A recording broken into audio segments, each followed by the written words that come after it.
Assalamualaikum warahmatullahi wabarakatuh. Perkenalkan, nama saya Anissa Umna dengan nomor NPM 201010440, mata kuliah Hukum Tata Negara kelas J semester 2, dosen pengampu Bapak Suparto. Di sini saya akan menjelaskan salah satu bab 3, yaitu sumber-sumber hukum tata negara.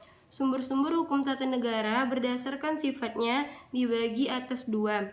Yang pertama ada bersifat material, yang kedua bersifat formil. Yang bersifat material dilihat dari isinya, yaitu sumber hukum tata negaranya adalah Pancasila. Yang kedua bersifat formil dilihat dari bentuknya, yaitu ada 5 sumber hukum tata negaranya. Yang pertama, Undang-Undang Dasar 1945 dan peraturan perundang-undangan yang ada di bawahnya. Yang kedua, Konvensi Ketatanegaraan. Yang ketiga, Traktat Ketatanegaraan. Yang keempat, Jurisprudensi Ketatanegaraan. Dan yang kelima, Doktrin Ketatanegaraan. Mari kita bahas satu persatu. Yang pertama, Undang-Undang Dasar 1945 dan peraturan perundang-undangan yang ada di bawahnya.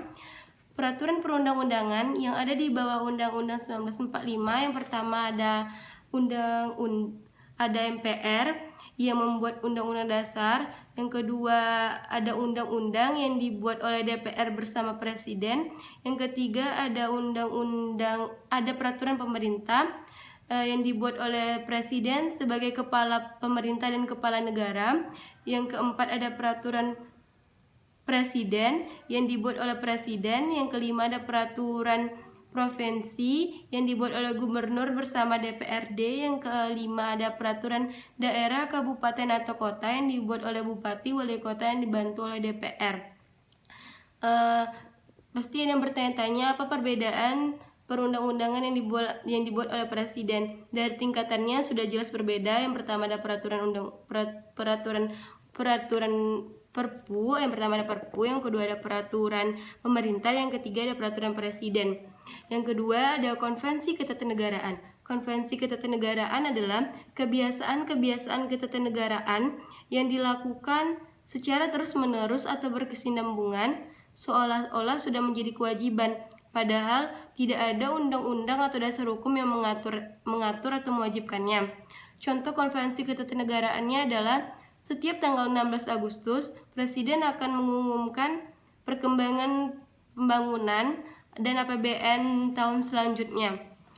Sebenarnya tidak ada dasar hukum yang mengatur hal tersebut. Tapi jika tidak dilakukan atau tidak diumumkan seperti tahun sebelumnya, masyarakat akan bertanya-tanya dan menjadi kontroversi di masyarakat. Contoh lainnya adalah pajangan foto presiden dan wakil presiden pada sekolah-sekolah dan instansi.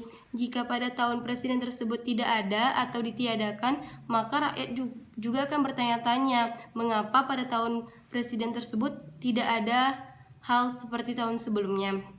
Yang ketiga ada traktat atau perjanjian internasional. Yang keempat ada jurisprudensi ketatanegaraan. Jurisprudensi ketatanegaraan adalah keputusan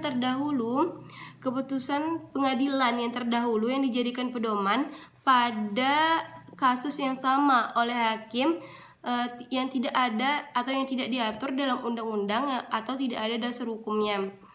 Boleh digunakan, tetapi harus keputusan yang sama, dan penting harus tidak ada kasusnya itu tidak ada pada undang-undang atau dasar hukum yang mengaturnya.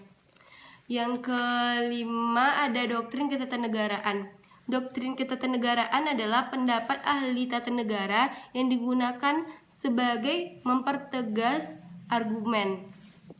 Sekian materi sumber hukum tata negara yang bisa saya jelaskan. Bila ada salah mohon dimaafkan. Wabillahi taufiq wal hidayah. Wassalamualaikum warahmatullahi wabarakatuh.